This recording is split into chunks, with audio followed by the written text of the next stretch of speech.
Hey there, welcome to My Green Pets. I'm William Green. There she is, Mormodia Jumbo World. Still not completely bloomed out. I did not take it to judging yesterday. I actually emailed a picture of the plant that to one of the judges, and they told me it doesn't look like it would qualify. There's just not enough flowers that are open, and that was 2 days ago. So here it is, still opening up. But it's gonna be nice once it's all open. It's already looking pretty nice now.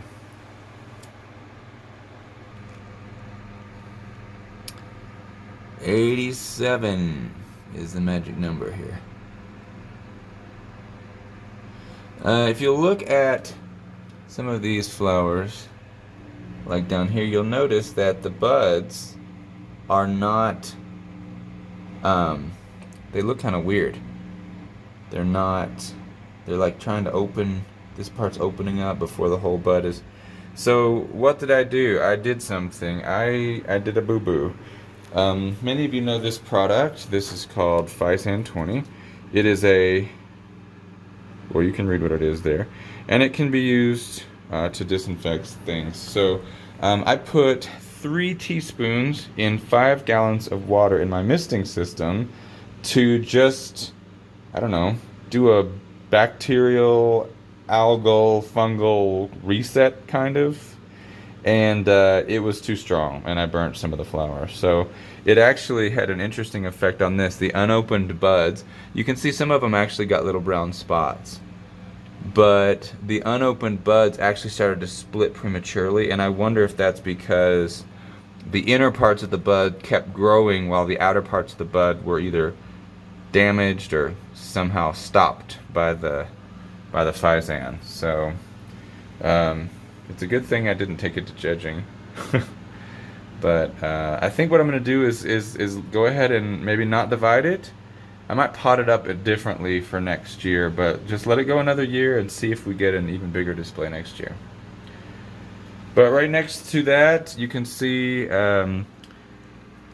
Cloesia Rebecca Northern also got some damage on the flowers. You can see the little black marks there. Really unfortunate. But I learned my lesson. Yeah. 0.6 tablespoons per gallon is too much. It will damage flowers. And I had actually read the directions, and the directions said 1 tablespoon in 3 gallons, but I read it wrong. So these have actually dropped some. I think this one's probably going to drop off here. So that's too bad. But it's okay. I think they'll survive. And then this little Cloesia Rebecca Northern actually, it has a new growth coming up, but you can see it's kind of turned yellow. I think the Physan actually damaged the new growth as well. But it seems to be pushing out. I think there's healthy tissue underneath. It's gonna push out. The roots still look okay. And if that growth does not end up making it, I think it'll put out more. So again, lesson learned. Got to be more careful about spraying things on my plants. I don't know what it is. I just get these impulses, and my part of my brain that should know better just switches off. What else we got here? Back here we have Cycnoches varsovicii. You can see that growth is still pushing out, looking pretty nice there. And I really, really hope that keeps going. Even just 1 or 2 flowers should be really exciting. And then we have formerly Dendrochilum, now Coleogyne tenella. These little flower spikes are still growing. Probably, I don't know, another month or so. We might get some flowers out of that, but that's just covered in them. Really excited about those. Should be cool.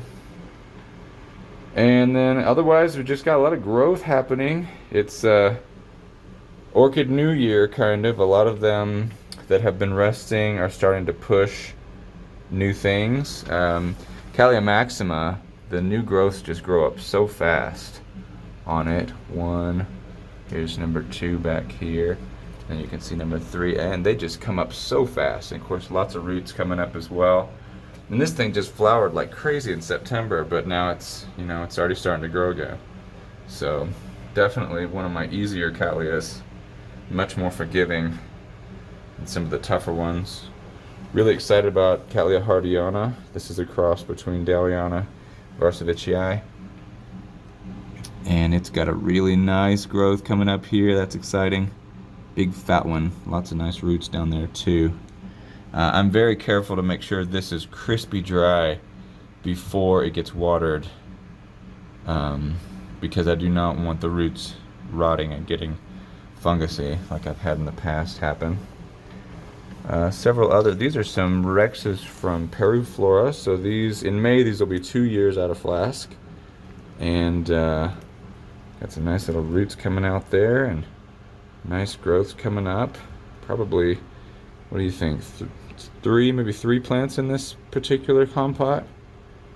So who knows what they're going to look like. This is a 5 variety grab bags. So there were Rositas, there were Semi-Albas, there was the Flamea, Splash and Flamea, and the Ayacucho variety, all in that same compot. So I don't know what those are going to be. They're going to have to make it to bloom size to know what they're going to do one day. Another compot that's doing really well, these 3 are Dalliana aurea. And look at this little compot. Just look at that. I just love the jumps in growth, right? Like old leaf, new leaf, and it's just, just halfway pushed out. It's gonna keep coming. So those are doing great. Excited about those. Anything else exciting happen? Still watching the Rexes. I haven't seen any new growths break yet, but I think that's just gonna be happening in the next few weeks. One thing I've noticed about the mounted ones is that naturally they do dry out faster, but yeah, I don't know. This plant is for sale.